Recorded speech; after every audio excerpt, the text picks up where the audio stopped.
हम ममता झा समस्त मिथिलावासी गोर लागै छी। कन्या के परिछन गाबऽ जा रहल छी। जय मिथिला, जय मैथिली, जय माँ जानकी। सीता डोली में सवार रामचंद्र नीचा में छथि ठाढ़, रामचंद्र नीचा में छथि ठाढ़। ई नहीं उचित विचार बाधा पूरा में, ई नहीं उचित विचार बाधा पूरा में। सीता होइयौ ने बाहर, कते करै छी सम्हार, कते करै छी सम्हार। होयत विधा बेहबार बाधा पूरा में, होयत विधा बेहबार बाधा पूरा में। सासो डाला लेलनी साजी लेलनी, दीप जराई लेलनी दीप जराई। सासो परिछैल तैयार बाधा पूरा में।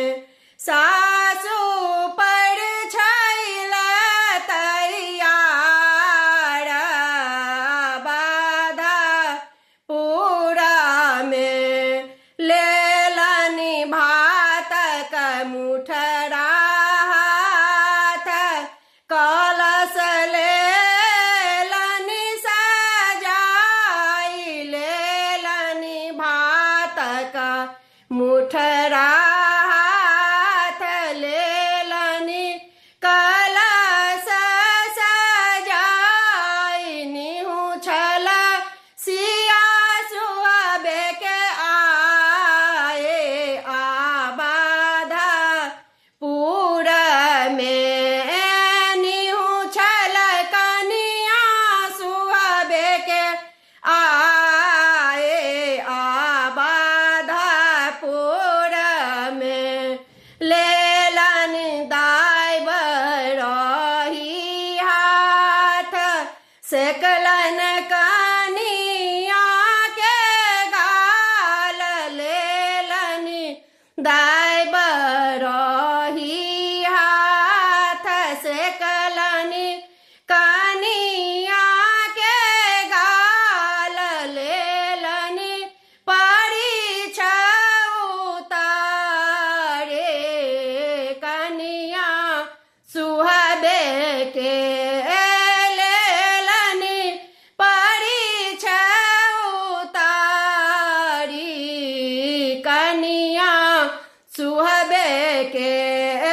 जगमग दीपा जराओ, सखी सब मांगल गाओ। जगमग दीपा जराओ, सखी सब मांगल गाओ।